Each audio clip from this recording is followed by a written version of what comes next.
have another question for you. What are the two most important that we suffer unnecessarily? I realize that the major part of suffering comes into two forms. At least for me, it has been like that.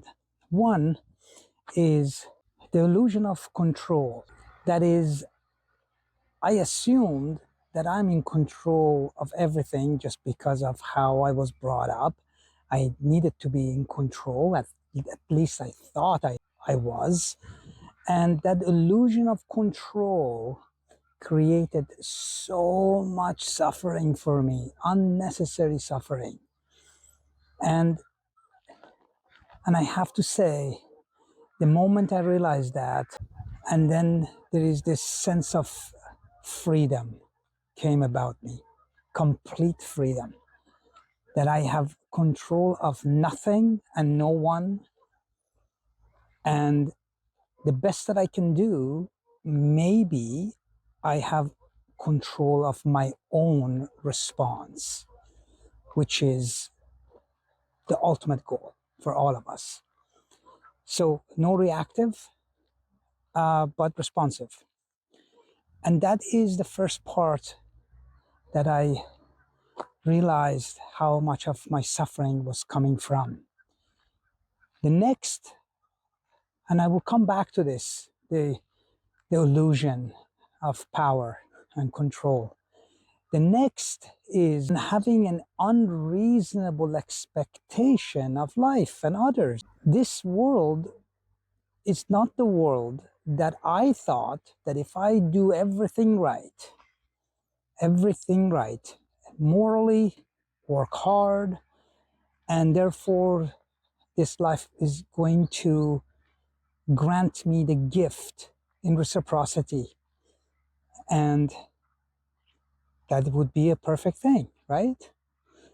Well, no, it wasn't, because that unreasonable expectation that I had kind of blew up in my face over and over and over. What it means is I expected life and people to do, to behave, to act, to respond the way I expected them to.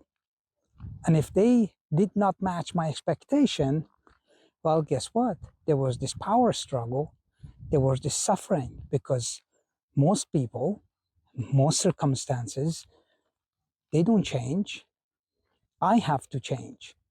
My total understanding of unnecessary suffering, in my view, and I understand there are few more factors in unnecessary suffering. For example, imagination and memory. And those are the two other ones. But I think the chronic ones are the ones that we create through an illusion of power and expectations. And if we let go of those, we would be so free. And so the expectation, I do not expect anything, and I just do without expectation.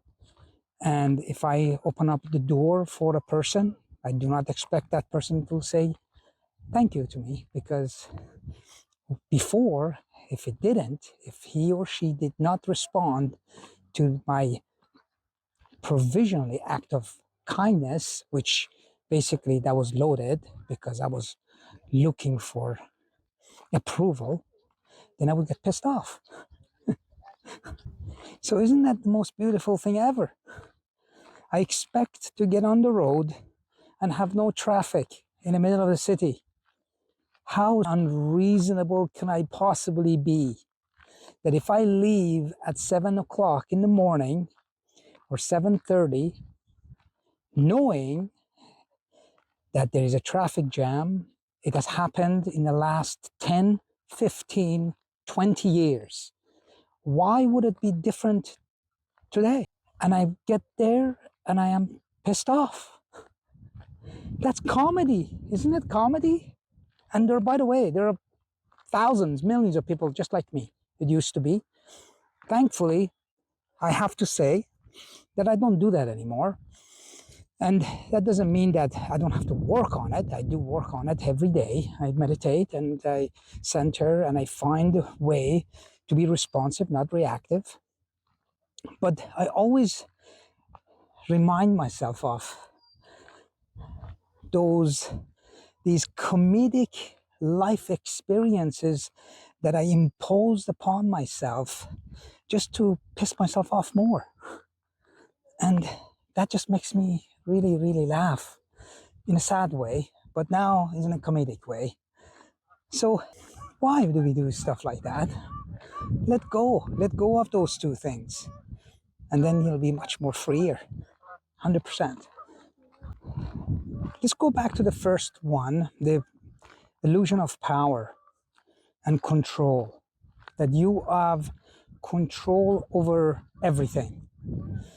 Let me be frank, and I hope that you take that as a tough love. You are in control of nothing external outside of your body and mind. In fact, even that you have to work hard to get control over of your mind and your body. So family, friends, mom, dad, children, you can share, you can learn, you can pass along knowledge and wisdom, but having control over anybody else except yourself, that's an illusion that is worthy of a sitcom. Let me put it this way. Now, the sad thing is there are many cultures that they still practice that. There is that power and identity and control that has been put upon the next generation to do X and Y and Z, to become this, to do that, to marry this, to not work in that company, and to not follow your own pursuit, your passion.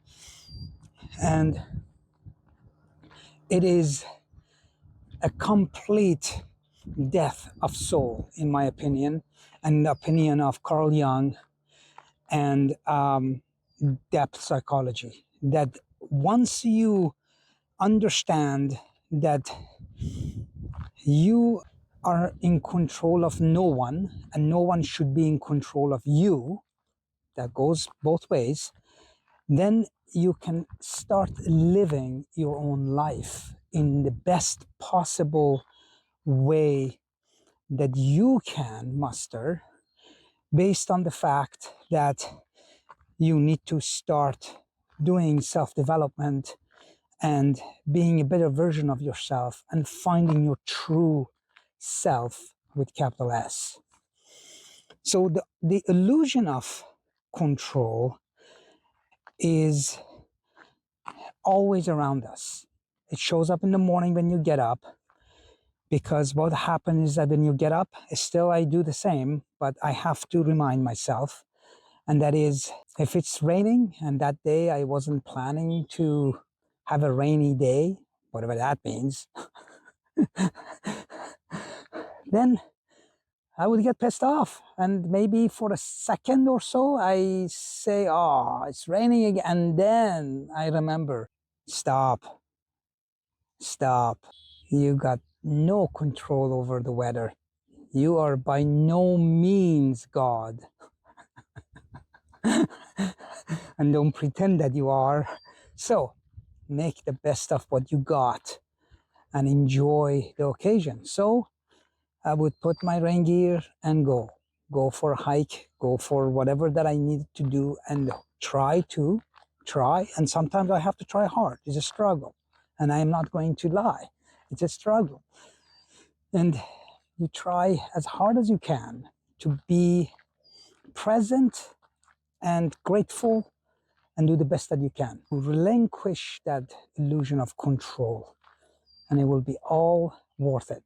Remember, you can only be in control of your own action, your own thoughts, and the way you execute those, and the mindset that you create for yourself. What do you think about the question I asked? Share your comments and thoughts in the comment section below. Love to hear from you.